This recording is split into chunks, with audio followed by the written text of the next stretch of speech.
Good afternoon. Welcome to Indiana Youth Institute's webinar on Rural Early College Network, addressing post-secondary rural education.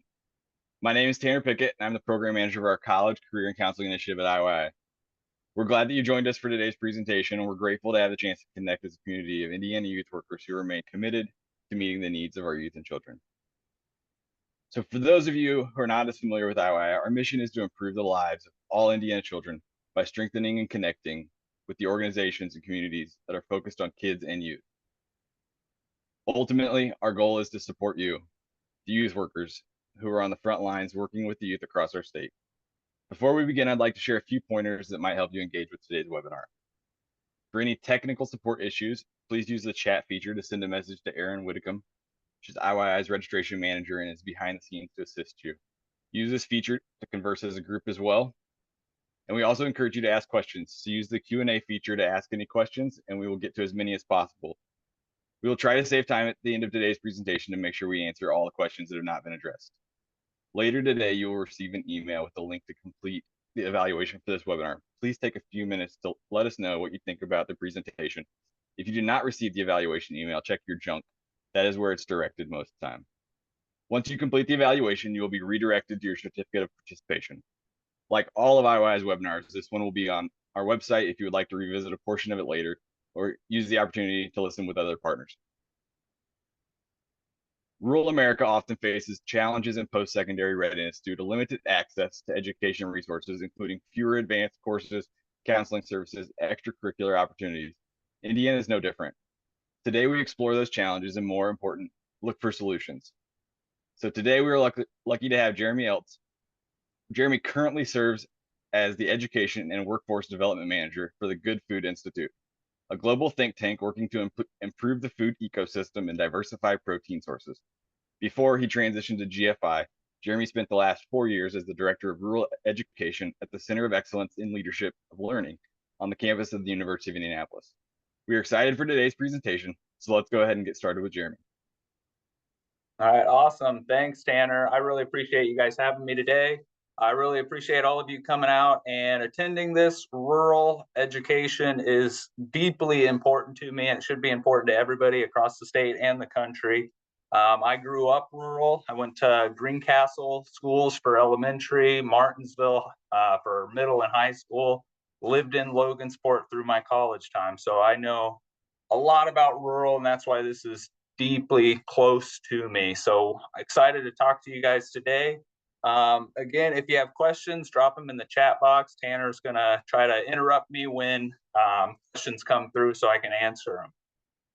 So I wanted to start. This is a national report from the National Rural Education Association. So just to kind of show you how big rural is. So if you look at the orange states, half of all rural students in the United States are in these 10 states, and Indiana is one of them. Indiana has one of the largest rural student populations in the country.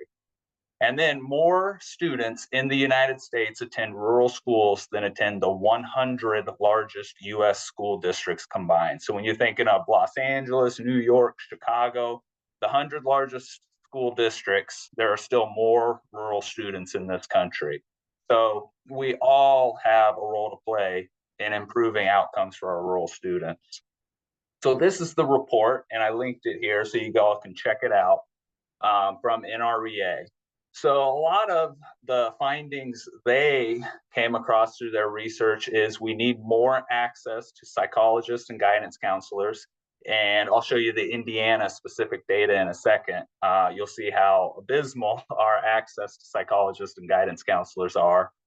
Most rural gifted and talented programs demonstrate gender equity in gifted education programs, so that's a highlight. More gifted and talented program access is needed for our Black and Hispanic students. So this is an issue in our rural schools that we can help alleviate. And rural areas appear to offset some of the impact of poverty on educational outcomes. So across the country, generally rural areas are not as impoverished as many of us think. We still lack access to basic internet. In Indiana, that is improving. The governor's office and the state have put a lot more money towards improving broadband throughout the state. So we are just so much further ahead now than we were especially before COVID. So if there is one silver lining, COVID did accelerate access to broadband across the state. And students in rural districts are more likely to graduate high school than their non-rural counterparts. So this is definitely a good thing that graduating high school is, higher in rural. But I'll touch on a couple data points in Indiana that kind of show us it's good to graduate high school, but that's just the beginning of post-secondary readiness. So in Indiana, what I like about this report, they dig deep into Indiana's data. And you can see the rankings are not necessarily, if you're ranked number one, that doesn't necessarily mean a good thing.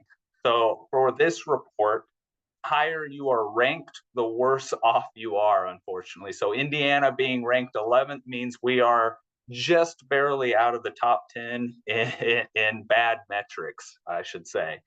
So for this report, you definitely want to be ranked 50th in the country. So for educational policy context, Indiana, the per pupil expenditure is not great. Our transportation expenditure is also very high.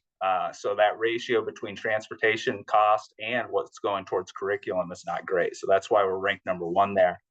The other one that we're ranked poorly on is that access to school psychologists and counselors. So for the ratio in Indiana, according to this report in rural, is we have one counselor for every 501 students. So that means we're overworking our counselors and school psychologists in school districts if they're trying to provide services to our rural students. So that's something I definitely want to highlight, and maybe you can use it for advocacy in your work. So more challenging news in Indiana, our college going rate has dropped since a high rate of 65% in 2015. The academic gaps continue to grow between race and ethnicity and gender gaps. And one of the bigger issues that we're running into, unfortunately, is students and families are questioning the need for higher education. So there's been a cultural shift that we're seeing. Higher ed is maybe not as relevant or important to students anymore. And if that continues, we'll definitely see a drop in college going or post-secondary going rates. We know not all students need or have to go to a four-year institution, but we do know just about all students need some sort of post-secondary education. So it's really important that we don't demonize higher education or after high school education. And the other point we try to make is most careers nowadays require some sort of post-secondary certificate, a degree. And, the higher your education, typically it translates into more lifetime earnings for people. This is one of my favorite charts to show because at CCCI, the organization I just recently left and I love so much, we push dual credit and higher education. And a personal note for me, when I was at the Indiana Department of Education, I ended up leaning towards advanced placement, but that was kind of out of ignorance, but it doesn't mean they have to compete. They work together. But this really shows you just the drastic difference between the two when 34%, right here in the middle, of dual credit earners are low income. Low income AP students, only 15%. So that kind of shows you advanced placement classes are for higher income and, almost elite, if that's a good word for it, unfortunately, which is probably not what College Board is intending, but that's how it is played out right now. So there's probably work to be done from College Board. But for dual credit, over 1 in 3 high school dual credit earners are on free and reduced lunch. So that's an access. In 2018, and this is the most recent dual credit report, I should say. So this is the most recent data we have. 600,000 credits earned by high school graduates. And this is 82 million in tuition savings. So again, if we're thinking the cost of higher ed is a limiting factor for our students, and we know it is for many of our rural students, dual credit is a way to bring that cost down. Just a little background for those of you that might not know, Indiana's College Core, so the ICC, is a block of 30 credit hours of general education college level courses. All right. So this is what we push in our early college high schools for them to achieve the ICC, be able to offer these dual credit classes for our students. And we have the Indiana Commission for Higher Education does have a goal of all Indiana students having access to the ICC. All right. And as we're discussing rural, you probably know rural high schools don't have as many teachers as your suburban and urban school districts. So this can be, again, another one of those limiting factors. Do we have the teachers that are credentialed and ready to teach dual credit courses? So this is going to has potential to be a difficult goal to achieve for Indiana. So the other sub goals increase the number of ICC delivery sites by 70% each year for the next 3 years. So at the time of pulling this data together, there were 141 of 512 high schools that were ICC delivery sites. And that is increasing, every week as high schools around the state get more credentialed teachers, or teachers go through a couple of CELS programs to get credentialed to teach dual credit. So this is one of the really cool things that Indiana offers in our state for students, and parents need to take advantage of this. So CEL is the Center of Excellence in Leadership and Learning. It's at the University of Indianapolis. It is a forward-thinking education nonprofit. So I always say what they try to do is try to find innovative practices in education, bring them to Indiana, incubate and scale them up across the state.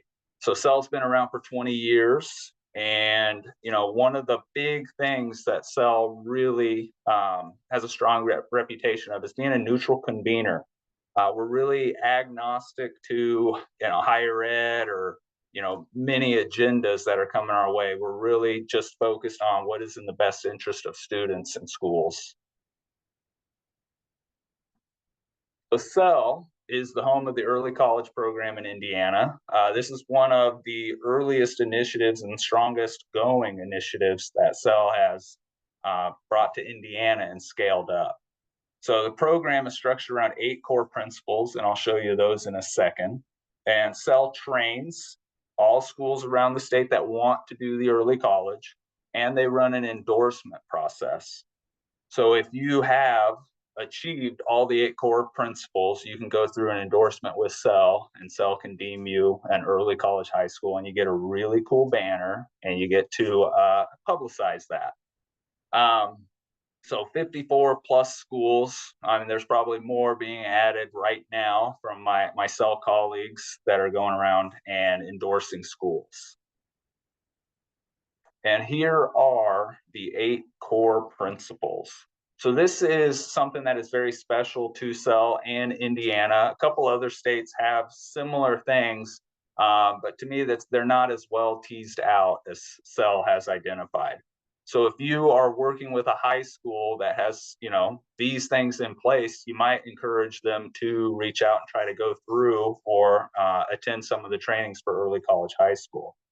What's nice about early college is the targeted student population. So they're really looking for first generation students, students of color, students of low socioeconomic, mainly students that by and large have ability to go into higher ed, but may have been left out historically.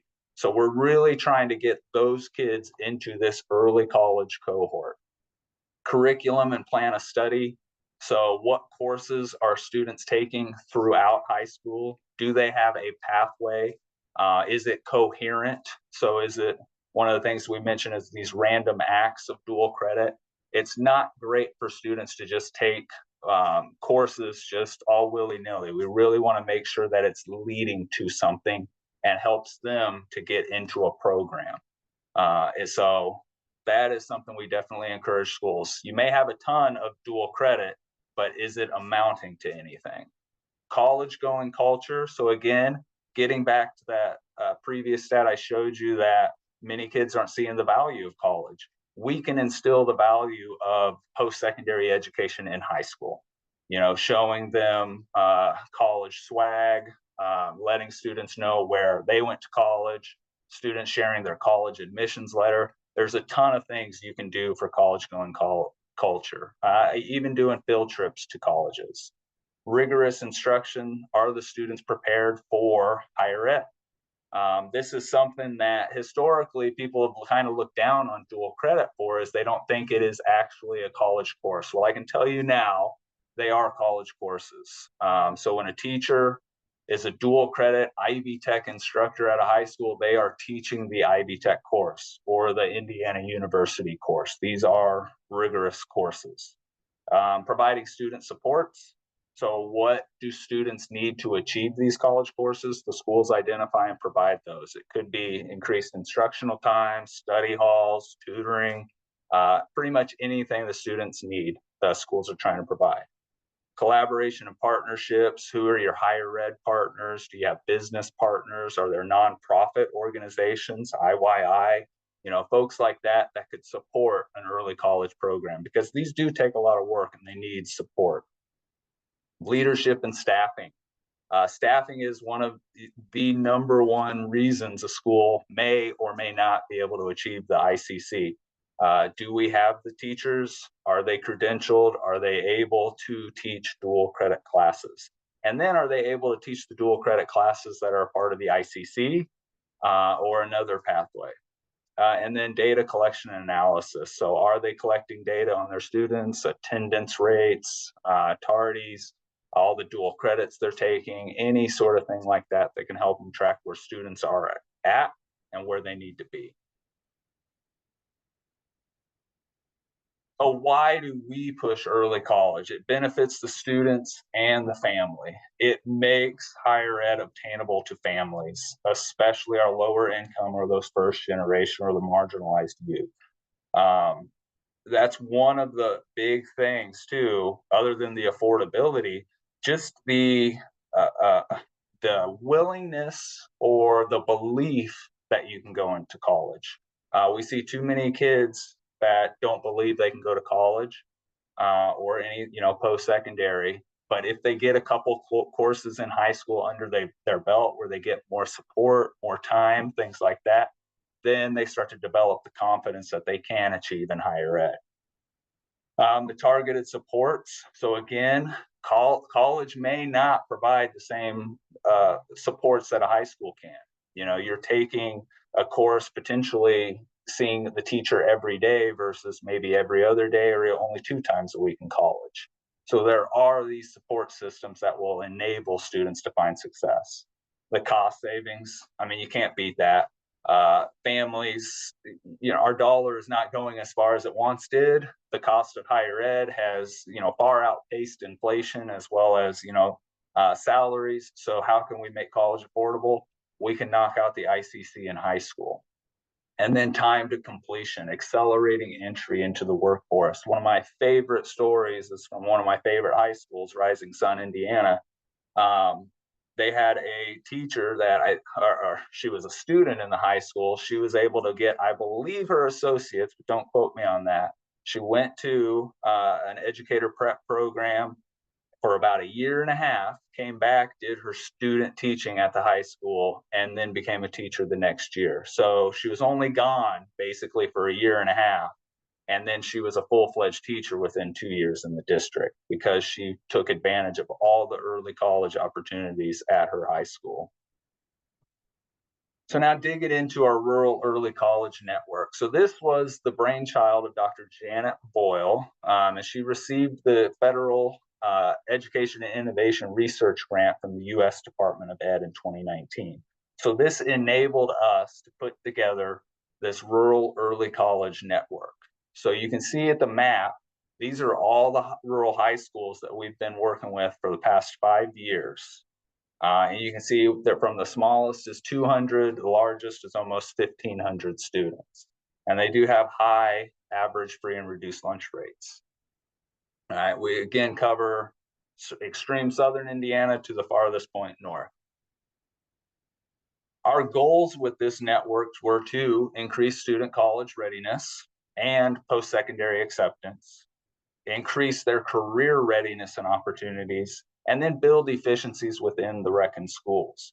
So part of this was to determine, what do we need through research and validation? What do we need to be in early college? How quickly can we get schools to become an early college? I think prior to this work, we were estimating it takes about 5 years from beginning to end to go through an early college process to become an early college. I believe we had some schools that were able to do it in 2 years through this program. So again, that was having CCCI, alongside them, holding their hand, holding them accountable, and things like that. So it's been very successful with our rural schools. But what is our approach to doing this? Coaching. So a lot of coaching. And the nice thing, I can't emphasize this enough, especially with rural schools, is this network approach. And I'll talk a little bit about that in a second. But having a mentor school, so a high school that has been doing early college for some time and excelling at it, coach their tier 1, 2, and 3 partner schools. So we had quads of 4 schools. One would be a mentor, and then 3 partner schools that the mentor school would coach up. And CCCI staff, we would work with these schools and coach them along. If they came up with issues, CCCI would kind of be that researcher or assistant that could go find different things that could support implementation. All right. And then we had the schools meet each semester by size this year. So that was beneficial. The first 3 to 4 years of the program, we had them meet by geography. So who was closer, we grouped them up. And this past year, we had them meet by size, which was very beneficial, because if you're a school of 200, you might not have much in common with a school of 1,500. And this is what really has come of the RECN network, is it became a network of networks. And again, getting to the point that rural high schools don't have the same staff numbers as your bigger schools. So if you're a Carmel high school, your science department is probably 50 plus teachers. And that may be more teachers than is at Rising Sun High School in Southern Indiana. So the networking between the teachers is really important. You might be the only chemistry teacher in a rural high school. So if you're going to improve your practice, you're either taking it on yourself to pursue professional development, or you might be able to connect with a chemistry teacher at a neighboring school district. And having this network was very valuable to these teachers, to be able to connect, share problems of practice, resources, the teachers could discuss how they're teaching a variety of things, or how they're dealing with students with certain issues. Again, if you're the only teacher or the only counselor or the only school administrator, it becomes very lonely, and just your ability to improve your practice is kind of limited. So the network is just hugely important. We did the quads, like I had mentioned. We had working groups that would pop up occasionally. Early on, we talked about sharing teachers. So we had a shared teacher work group.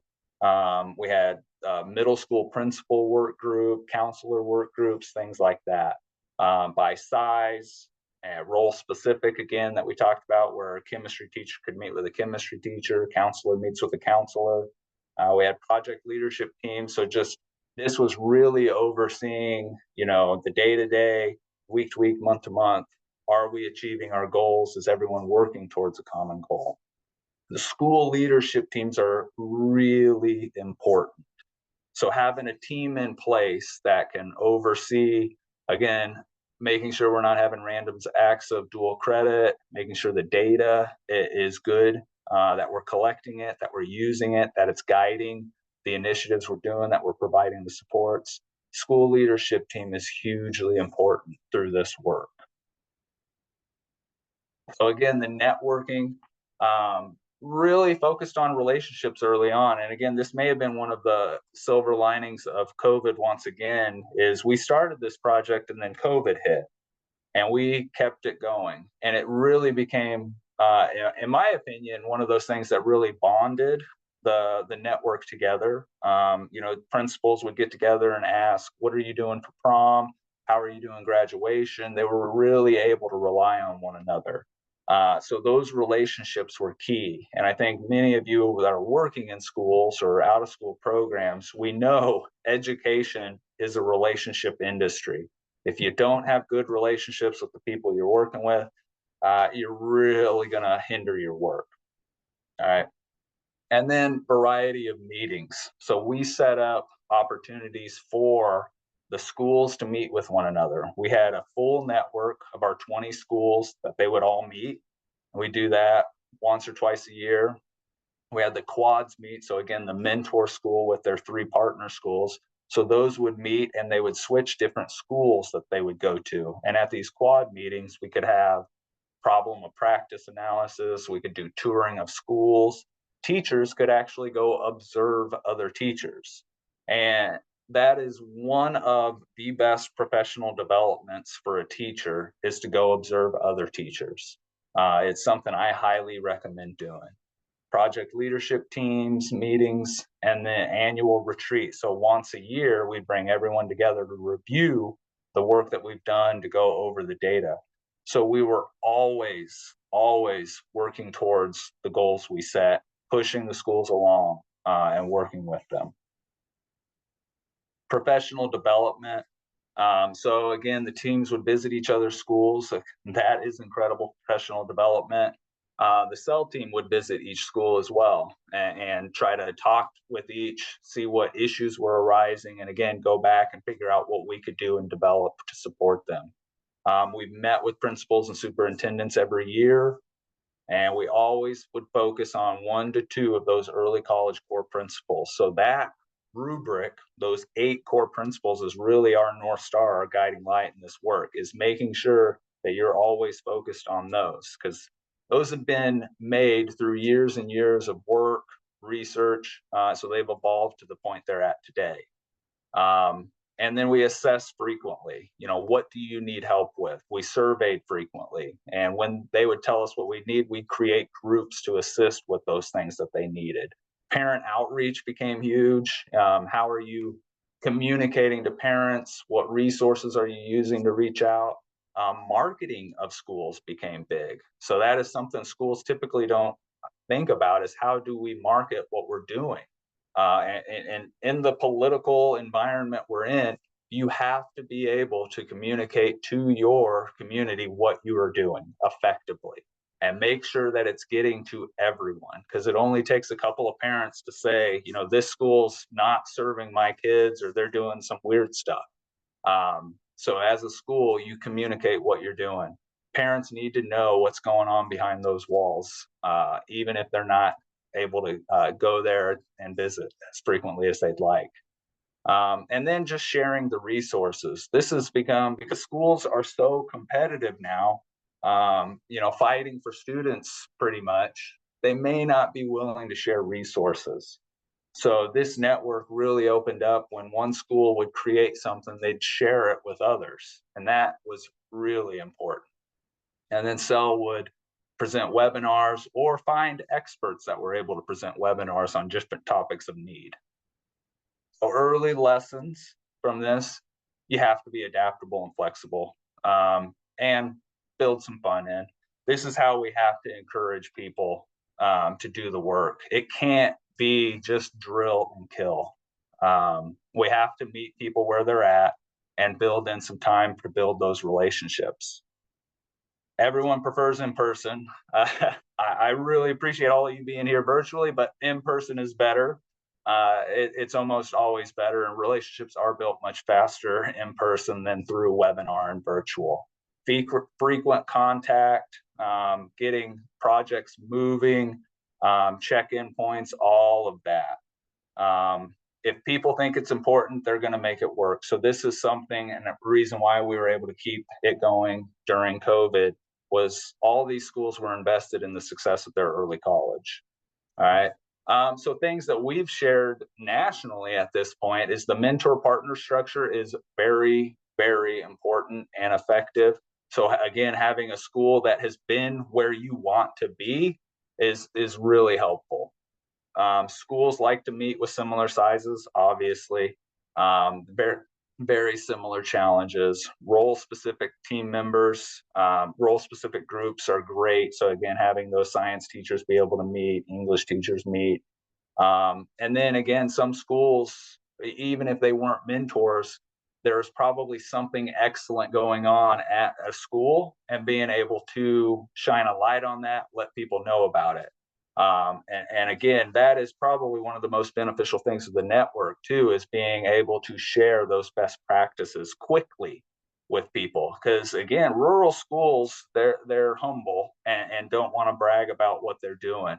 So using this network, we would be able to see that itself, and bring it to the forefront and let people know, hey, did you know Franklin County Schools is doing this? This is excellent. So maybe we could replicate that. And then it allowed us to develop new practices throughout our entire early college network. So not just the rural. We were able to take things like the 9th grade supports and implement that. So one of the biggest issues is, once a dual credit or early college teacher say, well, these kids aren't coming to me prepared. Okay, so let's go earlier in the system and start providing some supports to those students as well as those teachers to get a good understanding of what rigorous college going coursework looks like. This program was very successful, and it allowed us for 2 spinoffs, the Urban College Acceleration Network. So the Indiana Department of Education was able to fund SEL with some money to put together 16 urban schools. 12 partner schools, and again, those 4 mentor schools. So they were able to work together. And that has been a very successful program as well. Just two or 3 weeks ago, I was able to go up to Gary Westside Leadership Academy, visit them for an early college endorsement, and they were endorsed. And I believe they were the first of the UCAN network schools to be endorsed. And the second one is a really cool initiative that SEL is continuing, is the PCAP. So the Pathways to College and Post-Secondary. So they were able to get a grant. It is very similar to the P-TECH model. So that's in New York, and I believe Chicago has a couple as well. So there's 4 schools in that. And what is really cool about this is, as I had mentioned, the early college targets a particular group of kids. The PCAP targets another group of kids that are really just kind of turned off by school. These kids are checked out, and they are potentially going to drop out in some cases. So PCAP is a really innovative project-based approach. It incorporates a lot of business and industry, and they have industry challenges that they propose to the students. So again, for these kids that don't like the traditional model of school, we can't just keep giving them more traditional model of school. And that's one of the reasons why I think the PCAP is just so wonderful, is it is an opportunity for these kids to get school a different way entirely. Our results. So money saved. So within the RECN network, in 2023, $7 million was saved for those students at those 20 schools. $7 million. That is, it's a game changer, and it's potentially life altering for these families, that they were able to get this kind of savings. Their kids were able to get college courses, get a head start on life.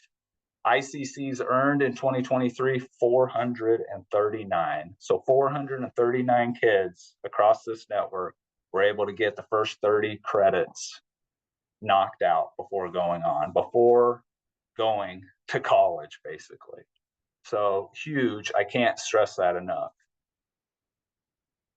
Now, shifting gears a little bit, because this is one of my pet projects and something that I deeply believe in, is place-based education. And the reason why this fits so nicely with rural is it's a way to leverage the community to teach, for students to learn. And the takeaway from this that I'd like all of you to do is try to encourage place-based education in your schools.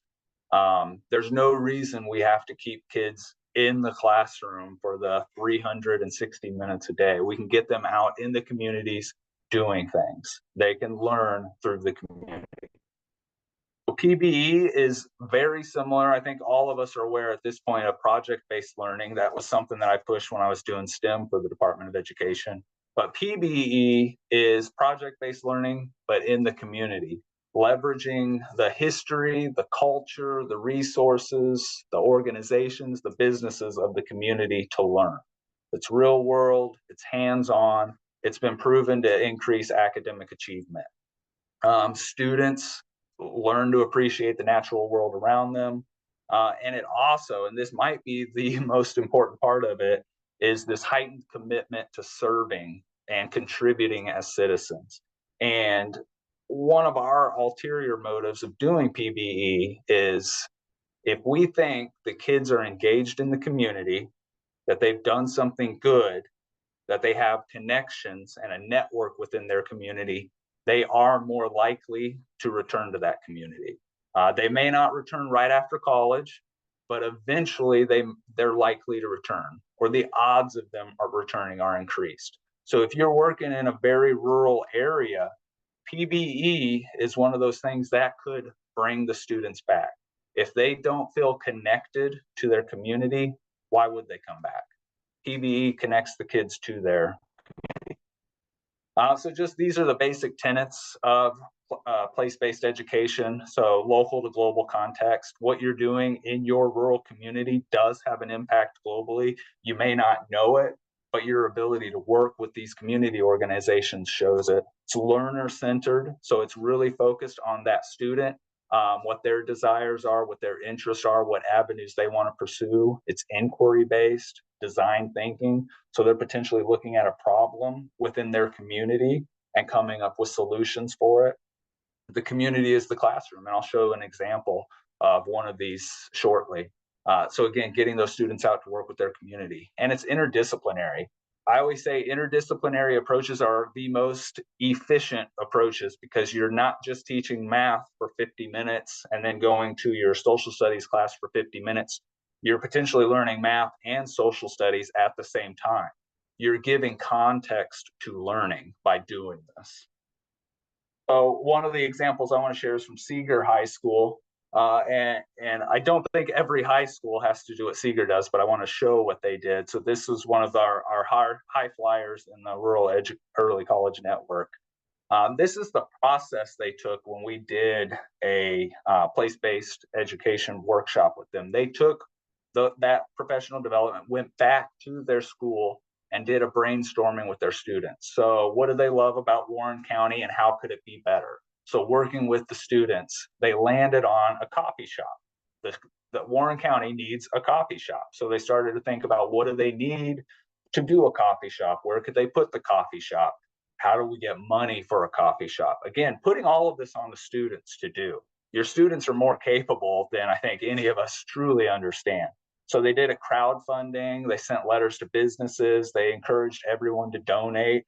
They had just an online campaign. They wrote some grants too to get some more money from the state. And because of all of the marketing, the promotion of it, they were able to get a building. And they were able to get a lot of services donated or in kind. And then they were able to get off the ground. So they raised, their initial goal was 50,000. They passed that goal. And then they were able to get a grant from the Indiana Housing and Community Development Agency. So if you see, this was their crowdfunding site. So again, this is stuff that can be used by anybody. And they beat the 50,000. They received 67,000 in fundraising and donations. They got the building donated for the coffee shop.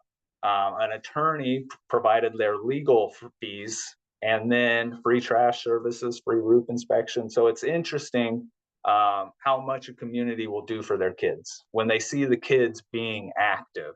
When the kids are out doing stuff, all the adults or anybody capable are going to support those kids. All right. Even more donations from folks to get this done. and here's their coffee shop. So if you're in Warren County on these days, go get some coffee and a pastry. This is really cool that the kids were able to do this, and now the school can use this for work-based learning experiences, have events there. So it becomes a teaching outside of the classroom that this district is able to do. So a really cool example of what place-based education can accomplish in a school district. So takeaways for your work. Rural is important and needs as much support and recognition as their urban and suburban counterparts. A lot of times, again, rural is not really recognized as needing support. And part of that is rural's fault because it's just that rugged individualism. Rural folks, think they can do it. They got the know-how, and they can in many ways. But if you don't have the resources, you don't have the resources. So we really got to push, funding, support, things like that. Relevance is key to improving outcomes. We have to make school relevant to kids again. We have to make higher ed relevant to kids again. It has been declining for years now in terms of what kids think they need and what families think they need. So providing that relevance, that real world connectedness, and again, what PBE does. Early college is an effective research-based intervention. If your school's not doing early college, it's missing out. It really is. The students have so many more opportunities, so many more supports. Just that willingness for lifelong education is instilled in these students that I don't know that I see in many other models of education. Schooling, as we have always done, will not change outcomes. That's my opinion, but I think it's something that I really want to push, that if we're going to change the way we live and work, which we're doing as we progress technologically, we have to change the way we educate students.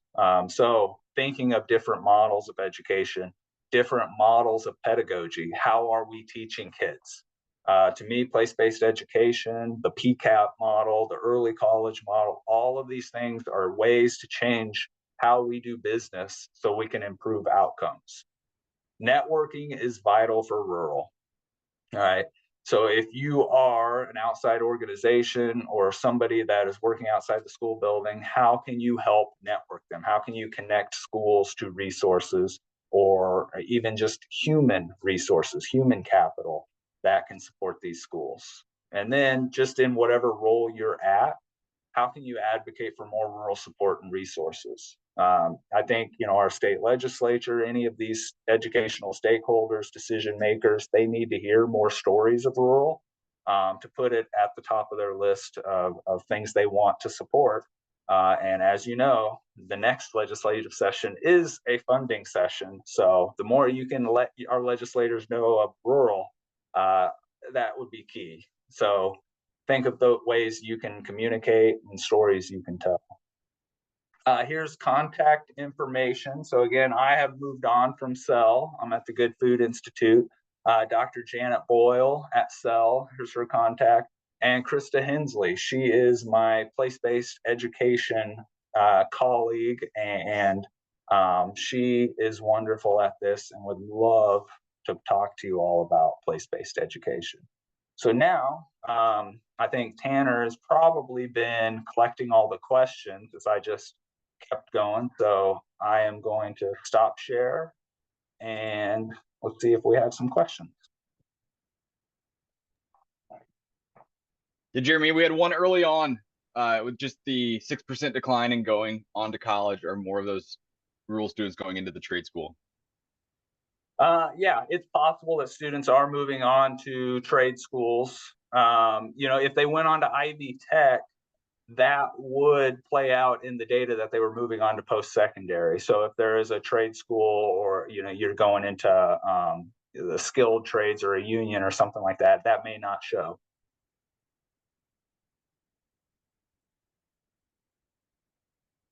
Any other questions?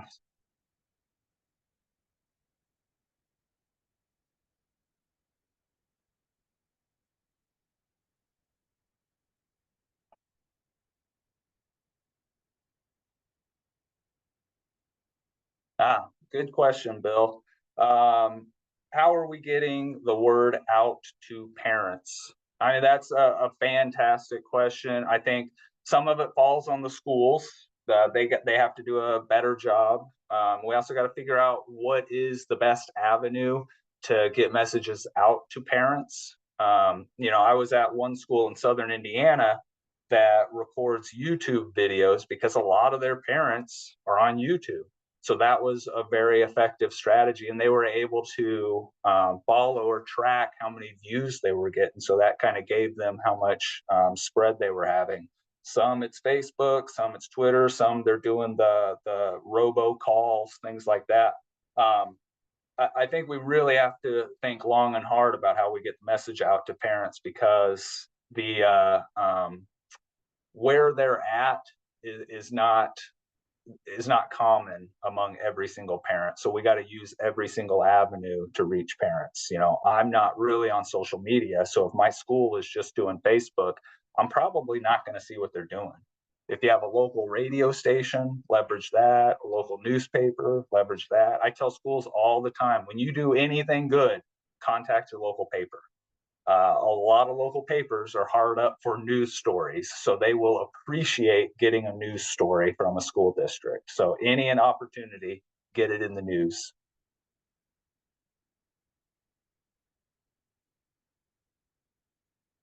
Other questions?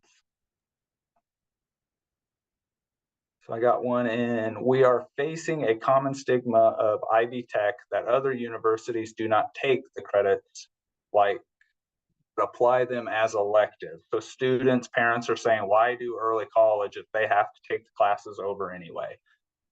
The message is that Ivy Tech classes are not as rigorous. Yes, that is a common misconception, unfortunately.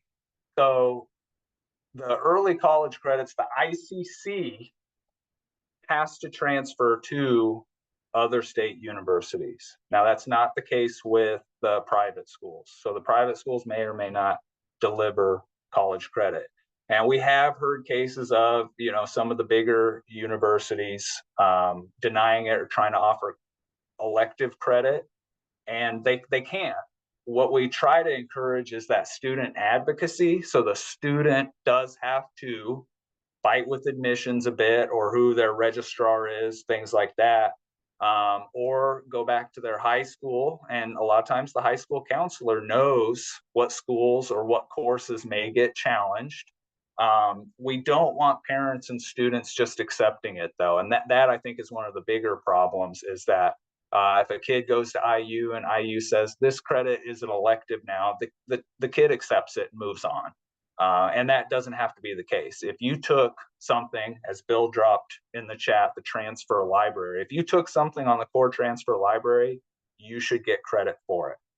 Now, some schools, if you're going for like a school of nursing or a Purdue School of Engineering, they may have some additional requirements on top of that. So some of those programs, you're going to have to do a little bit of research about, if these courses like calculus, for instance, if you take calculus in high school, is it going to transfer to Purdue Engineering School? So you may have to check into that. And then again, make sure your children are advocating for themselves, because some of these the institutions are so big that these kids can fall through the cracks. We're just not going to we're going to give you electric credit, move on. No, the kid has to keep emailing and going to their registrar to find out. And yeah, just that mindset that Ivy Tech is not as rigorous. I would ask anybody saying that to go sit in an Ivy Tech class. That may have been the case, a decade or plus ago. I don't believe it's the case now. I think Ivy Tech college courses are about as rigorous as anybody's college courses. And in many cases, they're more rigorous because a lot of Ivy Tech professors might have a little chip on their shoulder. Other question?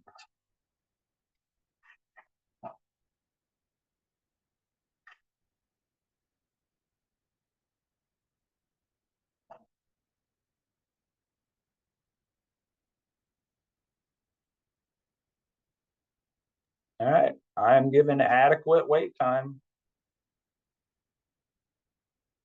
Yeah, if there's no other questions, Jeremy, you want to share those last few slides and I'll close this out here then. You bet.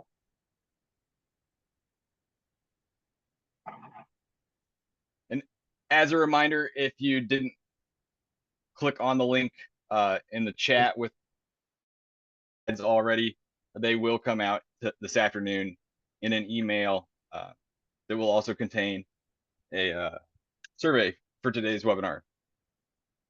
So IYI does have a few events that are coming up. So if you are not signed up, please go ahead and sign up for our newsletters. You can do this on our website. And then you can also see all of our upcoming events and register the same way that you registered for this one. So as we conclude today, I would also like to thank our attendees who joined us. We appreciate your impact and the value of your voice and your choice to learn with IYI today. Later today, you will receive that email with a link for your evaluation for this webinar. Please take a few minutes and let us know about how you feel about today's presentation. If you have any other questions, check your junk mail. You may have gotten it there. And then once you complete that evaluation, you will be redirected for your certificate of completion. So on behalf of Indiana's youth, thank you again for showing up today and every day for all of the youth in Indiana. Have a great rest of your day.